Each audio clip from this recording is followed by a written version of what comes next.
welcome to the Man to Man Sports Podcast. I'm Brad. And I'm Ethan, and for this episode, we will be talking about the Week 2 Dogs. All right. And so to get this episode started off, we are going to go over our picks from last week. Last week, I went 12-4 in my picks. Good week. Yeah, I had a good week, and your score? Really want to talk about it.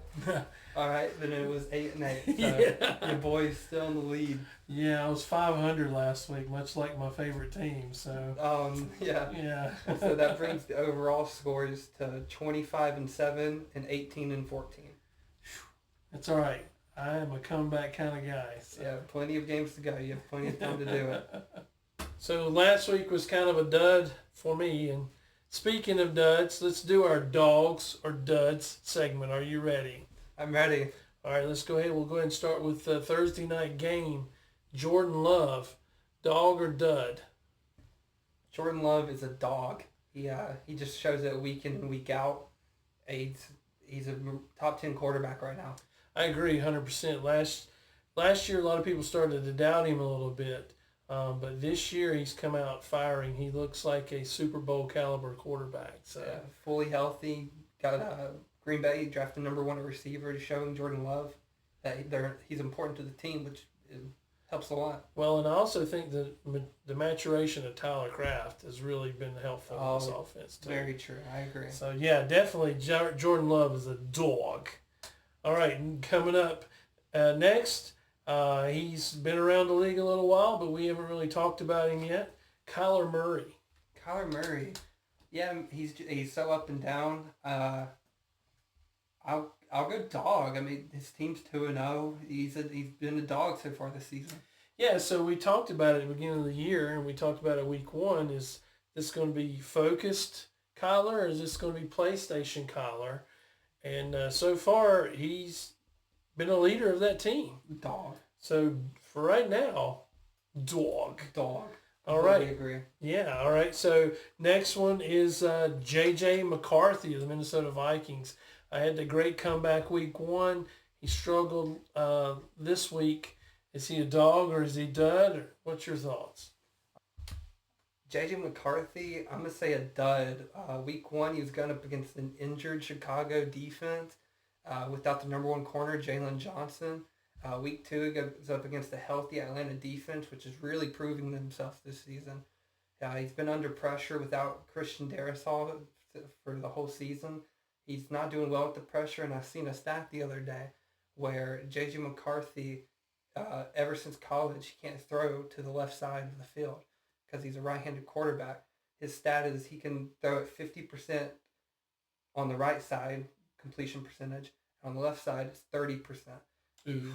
A huge drop-off. And you got to throw to all sides of the field. If they only have to guard one side of the field, hoping you miss on the other side, it becomes a lot easier for the defense. Well, I'm sure a lot of teams are focusing on that and will force him to go left, and he's going to have to prove himself. Yeah. I mean, if you look at that first game, he did not really play well for the first half or so. Exactly. And then he had the good comeback in the fourth quarter. But the flaws showed against Atlanta, who is a much better team than I thought, but still, this is not a top-tier defense he's played. No. So, yeah, I think for right now, I won't say he's a bust or anything like that, but for now, he's still a dud. All right, next up, let's go Baltimore Ravens, Mark Andrews, tight end. Mark Andrews, I mean, for the past couple of years, he's getting old. He was a dog for most of his career, but I think he's turned out to be a dud towards the end of his career. Yeah, he started out slow last year and then ended up being a Pro Bowl caliber tight end yet again. Oh, wow. Okay. This year, age is never anybody's friend. I'm not ready to say dud, but he's certainly trending downward. Yeah. So I'm going to say dud in waiting. Okay. Yeah. All right. How about this one? We're going to go with the young buck position not many people talk about. Joe Alt, San Diego or Los Angeles Chargers tackle. Dog. Every phase of the game. Week 1, going up against Chris Jones, dog, and Karlaftis. Week 2, he goes up against Max Crosby, dog. So, can't say much else. Yeah, I mean, there's a reason he was picked in the top 5 last year. They moved him to the left side. He's not missed a beat. This guy is future All-Pro. Certainly a dog in my book. Dog, completely agree. Yeah. Okay. We're going to end with 2 wide receivers here for this segment. Favorite position? Philadelphia Eagles, A.J. Brown. Dog or dud? He's a dog, man. He's just not in that offense that produces in the way that he produces. There's long bombs. Philadelphia likes the slow pace, go down the field, play their game. And A.J. Brown's just not that type of receiver. I've already heard some teams throwing trade offers at Philadelphia trying to get A.J. Brown. Yeah, as much as I'd love for them to trade him, they would be crazy to trade A.J. Brown. This guy is a dog. And, yeah, they don't throw him the ball much, but that's because the Eagles run more than any team in the league. Exactly. And then they're also a tight end friendly league as well. Mm-hmm. And then they have Saquon. So, like, and Smith on the other side of the ball. Devontae Smith is getting more targets than A.J. Brown so far. So this is like your horn of plenty with the Eagles. Mm-hmm. Have a lot of weapons. He's just one of those luxury items that they have. The Cadillac that stays in the garage and you only bring it out when you want to show it off. Yeah, like they did in the Super Bowl. Yeah, he's a dog through and through, though. And so last player on this segment of Dog or Duds, we're going to go Chicago Bears wide receiver Rome Odunze. Oh, Rome Odunze. I think he's a dog, man. He rookie season didn't really go that well. Gets a new offensive coordinator, Ben Johnson. He starts firing on all cylinders. 2 touchdowns this previous week. Yeah, and that's with a struggling quarterback. And exactly. And honestly, the offense is sputtering. I won't say it's struggling, but it's got some misses in it. And Rome is still there. He's the one constant on this offense, I feel like. Yeah, Caleb Williams, when he sticks to Ben Johnson's scheme, which is those timing routes, offense goes well. But Caleb's a type of quarterback who likes to do a little dancing in the backfield, and that's not how Ben Johnson likes to run his offense. Right, so 19 games in, and Rome is a dog. Yeah, I'd say dog, yeah. Dog, all right. Well, that's that segment. Let's get into that Week 2 recap. Week 2 recap, all right. And we start off with that Thursday night game with Washington at Green Bay. Green Bay pulling it out 18-27. Yeah, that was a good game. It showed really that the Packers are probably the best team in the league. That defense is lethal with Micah Parsons. They had 48% pressure rate on Jaden Daniels. By far the most pressure he's ever had in a game as a pro. They also done a really good job in kind of funneling him, keeping him to his right, and also keeping him in that cone. They gave him a lot of looks. This is what I love about their defense. They made it look like he had running space, and then they were stunning a guy around to fill that hole. Yeah, so, they weren't giving him those running lanes he likes to take. Yeah, it was very clever defense. Honestly, the Packers outcoached Washington in this game. And let's face it, their defense is better than Washington's offensive line right now. Yeah, most of those pressures coming from Washington's rookie tackle, Josh Connerly, on that right tackle side. Micah Parsons was punishing him all night. Connerly giving up 2 sacks out of the 4 sacks that Washington gave up in that game. And so I do agree, though. There was a lot of good defensive and offensive schemes, especially the first drive by Jordan Love and how they were punishing Marshawn Lattimore almost every play. If we were playing man and they would motion the guy, they always targeted Marshawn Lattimore. And then if we were running zone, they would make sure to target Bobby Wagner's middle part of the field. Yeah, the Packers had an excellent game plan on both sides of the field, and they really gave Josh Connerly his welcome to the NFL moment. Last week he did pretty good against Brian Burns, but it's a different monster when it comes to it's baptism by fire for Josh Connerly. Yeah. Yeah, and so even when there were open passes, the receivers weren't catching the ball. Noah Brown with 2 notable drops on 3rd down to get them first down. Yeah. Easy catches, not defended. He just drops the ball, trying to get upfield early. Packers were, hitting hard that entire game, so he was worried about the guy coming in. And then they ended up sitting him in the 3rd quarter for Jalen Lane.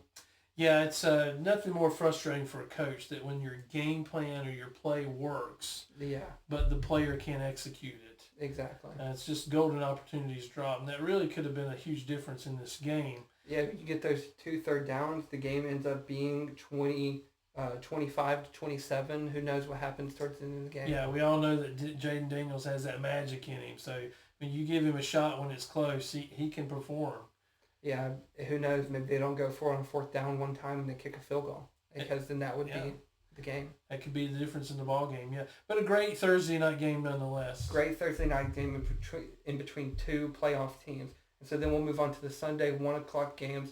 First game being the Los Angeles Rams at the Tennessee Titans, with the LA Rams winning that game 33-19. Blake Corum coming out, played a couple snaps, and he made advantage of all those snaps. And so then we'll move on to the next game in between Jacksonville and Cincinnati. Cincinnati coming out with that game 27-31 with a backup quarterback. Yeah, this was actually a very fun game to watch. I thought that Trevor Lawrence played a really good game, and his defense let him down basically. Yes. They picked on Travis Hunter a little bit. They did. And let's face it, there's a few calls that went the Bengals' way in this game that really made a difference. But you got to give props to Browning, come in, take Burrow's place, and win the game with that quarterback sneak. Yeah, I mean, this isn't even his first time he's done it. He's come in last season when he had to come in for Burrow. He made a comeback against the Minnesota Vikings. Or no, this was 2 seasons ago. He came back and beat the Minnesota Vikings, which is a great team. Yeah, it's really valuable for a team to have a backup quarterback that they can rely on. And I think that's where a lot of teams separate themselves, because the NFL is a game of attrition. And, Burrow's gone for the year. Yeah, Burrow's out for 3 months, confirmed, with surgery, could be more. Yeah. They really need to beef up that offensive line. When they went to the Super Bowl, that's the best that's the best offensive line Joe Burrow ever had. And they traded away some pieces, didn't sign some pieces, and now they don't have an offensive line. He's getting hurt every season. This is just one of those times where the quarterback may have to leave, and that's huge for that team. Yeah, we talked about this at the beginning of the year. The pieces they lost, now we didn't feel like they really replaced them sufficiently with Alex Kappa and a few of the other players. And so here we are. We said this team will be as good as long as Burrow can stay off his back, and unfortunately he's hurt. It's a toe injury, but surgery. 3 months. Can Browning carry this team for 3 months? It's going to be that's a good question to ask. One last thing I want to talk about in this game is, through the season, Jacksonville's receivers having confidence issues.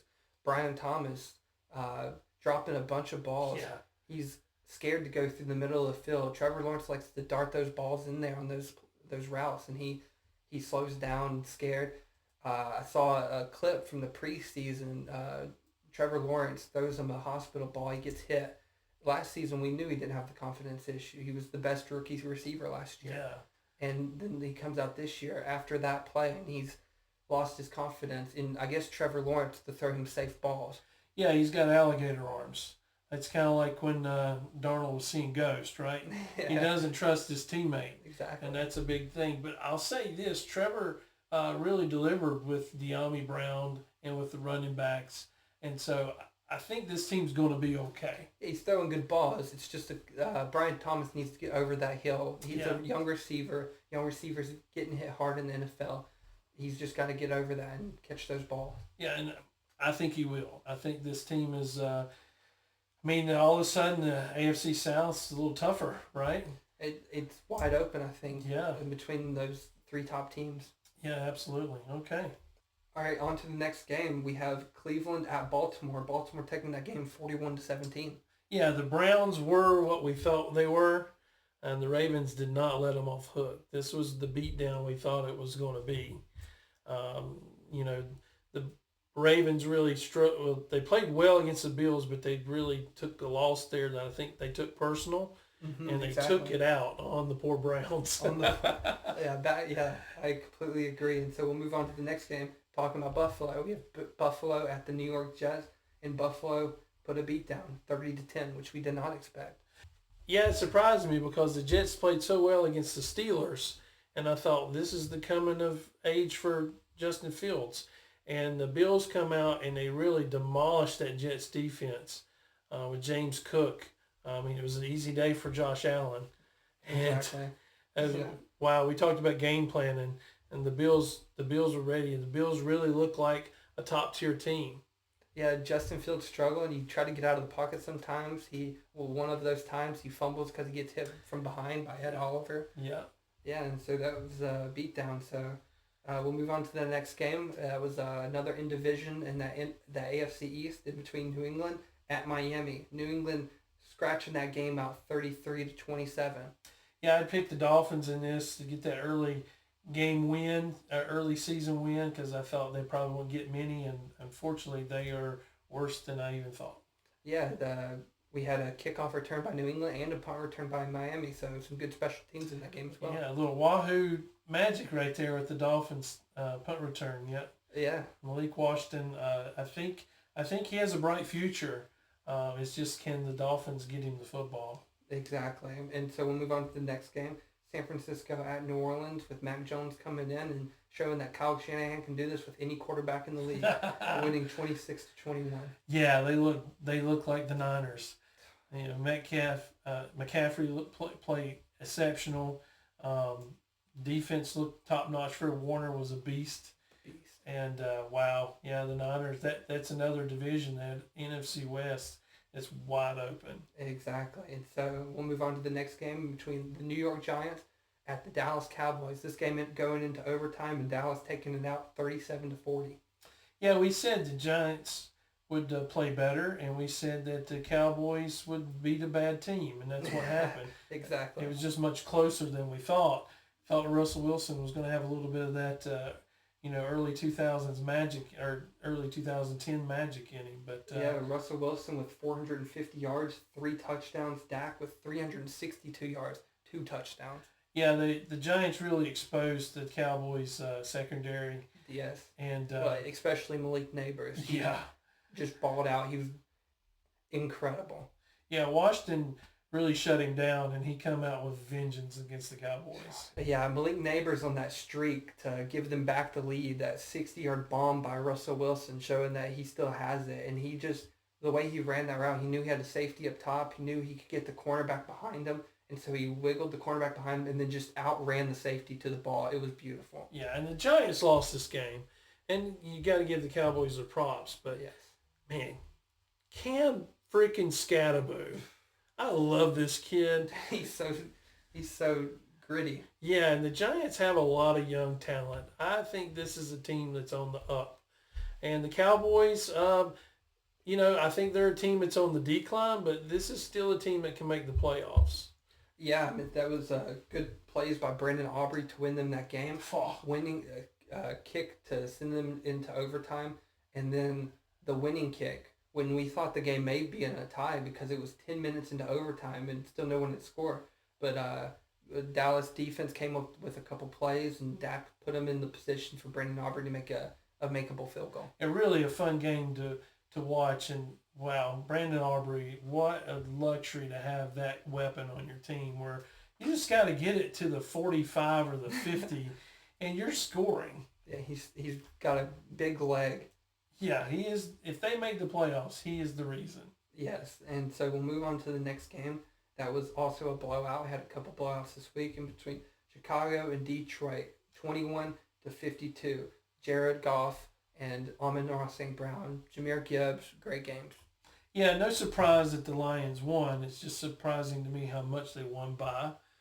I had Gibbs as one of my booms, and he certainly was. Yes, very true. And I thought Amon-Ra St. Brown would have a good game, and he certainly did. Jared Goff looked like Jared Goff of last year. Yes. And really, the Lions' defense looked better than I thought they were. Yeah, Aiden Hutchinson getting some pressure, and like we talked about, Roman Dunze, 2 touchdowns. Yeah, Rome had a great game, but he's probably the only Bear worth mentioning here. Yeah, and so I guess we'll move on to the next game in between Seattle at Pittsburgh, with Seattle taking that game 31-17. The new kickoff rules coming in this game. Yeah. The Pittsburgh return man let it by his head. He thought it's fine, it's a touchback. Did not go touchback. It kept inside the end zone. Seattle, great coach team by McDonald, goes down, recovers the ball, touchdown. And that was the game changer. Yeah, that was the difference in the game, and it really kind of deflated the Steelers. Yeah, Calvin Austin making some mental mistakes. He was running out route, and Freiermuth was to go to the back corner of the end zone. Aaron Rodgers sees Freiermuth open, lobs it up to him, and then Calvin Austin gets in between Freiermuth and the ball, tips the ball, and then Seattle intercepts it. And that was also a game changer. This was a 14-point game. If they get that touchdown there and they don't give up the touchdown to the kickoff, this is a tight game. Yeah, it's a big difference in the game, and this is something that drives coaches crazy. Yeah. When you draw these plays up, you always have spacing to avoid this happening. Clearly, Calvin Austin was out of position on this play, and it cost him a touchdown and the ball. Yeah, it was. He had multiple mental mistakes. Aaron Rodgers talked about it after the game. He said it's a young kid who's really good, but you could see his emotion on the field. Aaron Rodgers was not happy with Calvin Austin in this game. Yeah, I mean, but like he said, he's a young player, and they were asking a lot of him. They are. I think this is where, while you're in the NFL, you have to prove you're worth it, and this is his opportunity. It's just, is he a boom or a bust? Yeah, someone taking advantage of his opportunities. Kenneth Walker with a 100-yard game and a touchdown. Really good performance, even though he's sharing time with Zach Charbonnet. Every touch he gets is a big one. Yeah, the Seahawks really have a good backfield there. Charbonnet, I think Walker, his only weakness is his availability. Exactly. He's an amazing running back. It's just, can he stay healthy? And, maybe with splitting time more with Charbonnet, they can keep him healthy that way. I completely agree with that. And so we'll move on to the next game between Denver and Indianapolis, at Indianapolis, with Indianapolis taking that game 29-28. Yeah, wow, this game was a surprise to me. I thought it'd be much lower scoring. The Colts offense is much better than anticipated. Very much so. And Bo Nix played better in this game. Completely agree. Daniel Jones, 320 yards, 2 total touchdowns. Nix, 220 yards, but 3 passing touchdowns. Yeah, we had Danny on our Dawg or Dud segment last week. Yeah, and we said maybe this is something he can build on. Clearly he is. Clearly it shows in the NFL. The quarterback is important, but the weapons and protection are as much a part of that as anything. Yeah, going up against what we call the number 1 defense, or at least top 3 defense in Denver, he was a dog. He's a dog, I think. Yeah, he's getting his opportunity. He's making the most of it. He's got weapons around him. Jonathan Taylor is a beast. Yeah, speaking on that, Jonathan Taylor, 205 total yards and a touchdown. Unbelievable. And I had Ty Warren as a week 2 bust. And I was wrong. Yeah. He come out and he showed that he can play even against the best defenses. Yeah, the Colts offense, like we talked about, really good. 0 punts this entire season. The punter is getting no work on that field. A special teams player who is getting the work was Schrader this week, getting 2 field goal attempts to win the game because Denver roughed the kicker. He misses the first one, gets a second attempt, 5 yards closer. It's good. Yeah, we talked about that Calvin Austin mistake. This was another, and the Caleb Johnson mistake. Yes. This was another mistake that should never be made in a football game. It's just, you can't do that. But impressive game nonetheless by both teams. Very much so. Yeah, it was a really good game. It was really fun to watch, and so we'll move on to the next game. In between Carolina and Arizona. Arizona taking that game 22-27. Yeah, the Cardinals looked great for 3 quarters, and the Panthers looked terrible. Exactly. And then it turned to a game of mediocrity. Mm-hmm. It was a pretty sloppy game at the end. The Panthers had a shot, though, to get an early season win, and maybe this is something that they can grow on, because they looked terrible for the first 6 quarters of the year. Yeah, I mean, I'm not going to defend Bryce Young anymore. He just looks scared in the NFL. He was really good for like 8 games last season. I guess it was kind of fluky because he's just not the same guy as he was in college. Yeah, we'll see how this year plays out, but it's trending down for the Panthers and for Bryce Young. Yeah, we'll move on to the next game. Philadelphia at Kansas City. Philadelphia taking that one out with 7 tush pushes, 20-17. Yeah, I was almost put the tush push on the Dawg or Dud segment. And look, it's a great play. When I coached Little League football, it's the first play that we learn. Yeah. It's a quarterback sneak. We didn't call it the tush push, but it's the quarterback sneak. But honestly, and just be honest, the Eagles run it well. They run it. They're good at it for a reason. They have a great offensive line, and they have a quarterback that squat like 3,000 pounds, and so it's hard to stop. My issue with it is only the fact that they let the center line up off sides every time they run it. Yeah, and there's a stat on that this week, and they've been talking about it a lot. Even Tom Brady came out and said refs need to crack down on this, or the play needs to be taken out, one or the other. Because out of those 7 tush pushes, 4 were recorded false starts or offsides. Wow, 4 of 7. Exactly. So you take that into factor. Now that play is inefficient. So I don't think it's a play that you take out. I think it's part of the game. I think it's a fun part of the game. But that's where we disagree, but it's fine. Well, I think it's fun when it's fair. And when it's not ran 50 times a game. Exactly. It just gets boring because football is a game of 4 down, 10 yards, and the Eagles get 2 plays for 8 yards. It's just kind of boring. Fair. I think if they call it more efficiently, though, it makes it mean more. And I think it's run less, obviously, because clearly if you look at those numbers, now it's less than 50% success rate. Exactly. And so... And if it was like that, I agree. It could be more fun because the defense... I think it is fun when the defense stops a tush push. Oh, I think it's amazing when you have that goal line stand, that defensive tackle comes flying through, or the safety comes flying over the top. That's the fun part of it. Exactly. For me. It's not fun when the center gets to line up over the ball and they already have a 6-inch advantage. Or you think when it's a 1 foot play and they get a 6-inch advantage, how do you win that? Yeah, exactly. This was a huge defensive standout, though. This game being 20-17 and between 2 good offenses. Both defenses stand out with a couple of turnovers and just some big plays, some sacks. Yeah, I'm not being disparaging on the Eagles. The Eagles are one of the best teams in the league. I completely agree. I think they probably from top to bottom have the most talent of any team in the league, and they're poised to make another Super Bowl run. And like you said, it's two top-notch teams playing here. A game-changing play that was big was Kelsey dropping the ball that was going to be a touchdown that ending up in the Eagles defender's hands being an interception. Again, 3-point game. A touchdown there, game over. Yeah, earlier in the game, Travis was frustrated. Yeah, with other players. Yeah, yes. and then he makes a boneheaded mistake, which, we all drop passes. And it wasn't like he was blaming other people after he did that. He was on the sideline. He was mad at himself. He wasn't sad. But he brought it back, and he was good on the field. Yeah, Travis is a future Hall of Famer. And great leader. Yeah, this could be another repeated Super Bowl. So, not talking bad about either team, but both good teams. Both teams have their issues, especially the 0-2 Chiefs, right? Yeah, them missing their 2 starting receivers, 2 number 1 receivers. It's a big loss, and you can tell. Yeah, and 0-2 is a hard hole to come out of, and we'll talk about that more later. Yeah, true.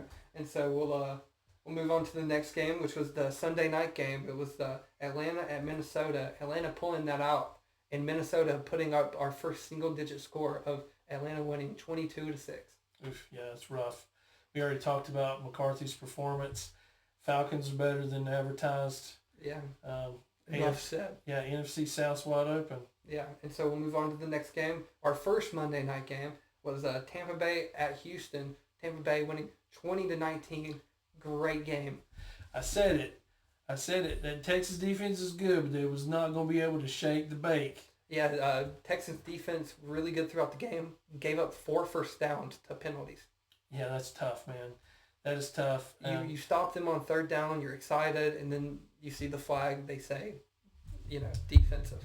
Yeah, and, that's heartbreaking for any defense. You said, though, last week, this defense is a physical team. Yeah. And that's the price you pay when you play physical.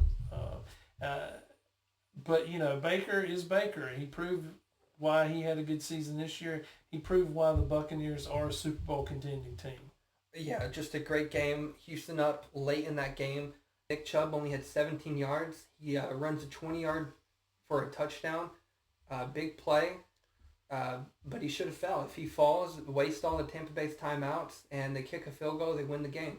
Instead, he scores the touchdown. It gives Baker 2 minutes, and Baker goes 11 plays, 80 yards, 2 minutes. Bucky Irvin runs a 2-yard touchdown, finishes the game. Yeah, Tampa Bay winning 2 fluke wins in a row. And sometimes, like you said, it's better to be lucky than good. And certainly the luck is on Tampa Bay's side. Yeah, C.J. Stroud missing a couple passes really hurt them, but their defense, like we said, stands out. Daniil Hunter, 2 sacks, 2 tackles for losses, being a big impact for that defense. Yeah, Texas defense is legit. This team is for real. There's a reason why they're the 2-time AFC South champions. Yeah, and a couple of good special teams plays here, too. If C.J. Stroud struggling on offense, special teams has to step up. Houston blocks Tampa Bay's punt to get them in good field position. C.J. Stroud misses 3 passes in a row, so they have to kick a field goal. They give it back to Tampa Bay. Tampa Bay punts it off, and then the Houston punt returner, 50-yard punt return to put them in field goal position again, and that's when they scored. Yeah, I think both these teams are trending up, and Yes. I think we're going to be talking about these teams when it comes playoff time. Yeah, the best Monday night game this week. We move on to the next Monday night game in between the LA Chargers and the Las Vegas Raiders. Chargers taking that one 20-9, and Geno Smith throwing 3 interceptions. That was the big turning point in that game. Yeah, well, the Chargers proved that week 1 was not a fluke, that they are contenders. And, the Raiders proved that they're a solid team, but they're not there yet. This is a team that's growing still. And Geno cannot, as a veteran and a leader of this team, cannot make those mistakes. Yeah, and that Chargers defense and, the Chargers as a team showing that they aren't going to be in these 30-point games all season. They can hold a team to single digits, and they can win those games 20-9, as we've seen. Yeah, great ball control by the Chargers. They just don't turn the ball over. That's very true. They like to eat that clock on offense to give their defense a lot of rest, and that defense is solid. So if they can keep you off the field, you're in trouble. I agree. Okay, so that wraps up our Week 2 recap. And now for a new segment that I'm really excited about. You ready? I'm ready. We talked about this. We've whittled it down. This is the one thing that we really kind of discuss. Everything else is kind of impromptu. Yeah. This is our top 10 trending dogs. And so this is our teams. This will change every week because it is a trending thing. It's not necessarily like a power ranking. It's more like who's trending up, who's trending down. We've seen these teams for 2 games. So we've seen some trends, right? Yeah, we've seen some trends. We have our total standings here, but this is our trending teams. There are many like us, but none quite like this, right? The top 10 trending. And so our number 10 trending down, but still in the top 10 is the Kansas City Chiefs, an 0-2 team. Yeah, we already talked about them. Started 0-2, but they have reasons why they started 0-2. One of the hardest schedules coming out. They play the Giants week 3. They're going to move up this trending list. I agree. Poor Giants. Yeah. All right, number 9. Coming in at number 9, a 1-1 team, the Detroit Lions, who put a butt whooping on the Bears this week. All right, coming in at number 8, a new team to our top 10 trending, that's for sure. Number 8 is the Indianapolis Colts. Yeah, like we talked about, Daniel Jones, Dawg. He moves up to number 8. Very good, yeah. Looked great this week. Number 7 is our lucky team, the Tampa Bay Buccaneers. Oh, man. Like we talked about, good on both sides of the ball. Overall, really good team. Number 6, the 2-0 Los Angeles Rams. Yeah, Rams being number 6. Some people may argue, but you can't argue how good that defense is, and that Matthew Stafford still got it. Stafford still got it, baby. And now for our top 5. Are you ready? Number 5, 2-0, playing two great weeks in a row, the Los Angeles Chargers. Yeah, 2 LA teams in a row. We do think the Chargers are better, and I think no one would disagree with that. Yeah, certainly for the first 2 weeks, they played tougher competition. Oh, yeah, very true. Yeah. Number 4, always in the top 5, it seems like, the Baltimore Ravens. Yeah, you can't move them down too much for being 1-1 and losing a 1-score game to the Bills. They should come out. They beat the Browns by 31. Very good, right. And so we've got 3 teams left, our top 3 in the NFL. I think deservedly so. Number 3 is the Philadelphia Eagles. Defending Super Bowl champ. Yeah, 2 solid games in a row, playing 2 good teams, right? Speaking of playing 2 good teams, the Buffalo Bills, 2-0 and beating two top-tier teams, in my opinion. Josh Allen looking like the MVP that he is. Yeah, it's so good. And if you hadn't figured it out, the number one team in our top 10 trending dogs is the Green Bay Packers. The number one dog, hardest schedule so far, coming out 2-0. Can't talk bad about them. Man, they look like world beaters. Yeah, they're looking like Super Bowl champs. Yeah, so some teams didn't make the list. There's some 2-0 teams that people are probably upset that we put the Chiefs in over. How can you have a winless team over an undefeated team, right? Yeah, I mean, the Cardinals 2-0. Some people may argue they're a top 10 trending team. The two teams they've beaten are the New Orleans Saints and the Carolina Panthers, two teams who are really bad right now, so you can't really say they're a good win. 49ers also beating the Saints, probably the worst team in the league, and they also beat the Seahawks, which was a good win. We had to argue about that for a little bit. Yeah. We just decided to leave them off for this week. Yeah, with the backup quarterback and, being Very a little true. beat up and not having their top receivers yet, but it would not surprise me if the Niners end up in the top 10. Completely agree. All right, so that's our top 10 trending dogs. And now on to our trivia question, right? Very true. Yeah, so quick edit on last week's trivia question. That third spot for the most comebacks was a tie. We only mentioned Kirk Cousins because I forgot that Andy Dalton was still active. Yeah, so Kirk Cousins and Andy Dalton sharing that third spot, but we'll go ahead and I'm ready for this new trivia question. Yeah, the Red Rifle still kicking it, but here's our new trivia question. So our trivia question this week, let's see if you can get it.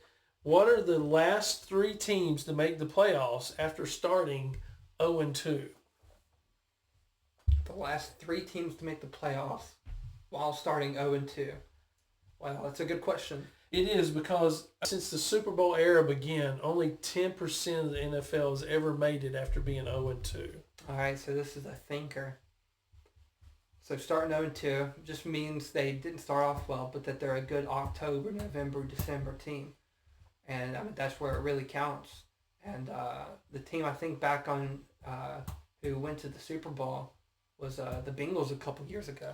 Well, you're right and wrong. Not the Super Bowl season, but they did do that in 2023, just 2 years ago. Oh, okay. That makes sense. I think Joe Burrow got hurt, but he came back and, started firing. So that makes complete sense. I have two more left. Let's think back here. Well, I know the Giants did it when they went to the Super Bowl, so I'm going to go with the Giants. Well, that's a good guess. That was in 2007. There have been teams since then to do it. Oh, yeah. Okay. But the Giants are the last team to make the Super Bowl after being 0-2. Okay. And who did they beat that year? Do you remember? They beat the Patriots. Yeah, the undefeated New England Patriots. Oh, yeah. All right, so one more guess. Got to think more recent than 07. That's a good hint. And so there's still two teams left with one more guess, though. And I'll go with the Baltimore Ravens when Joe Flacco started the season, but Lamar took over and I guess took them to the playoffs maybe?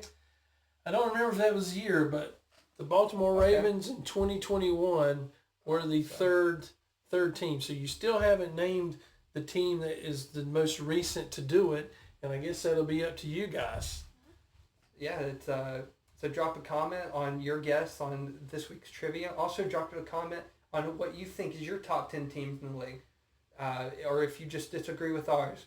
And we thank you for watching. Yes, and one more thing. So we had 3 new subscribers. Thank you, guys. Let's get the word out. Let's keep it rolling, and let's try to get to 25 subscribers this week. All right, so that wraps up this episode. Hope you enjoyed the Man to Man Sports Podcast. Yeah, this was episode 4. Make sure to turn into episode 5 of our week 3 preview, dogs.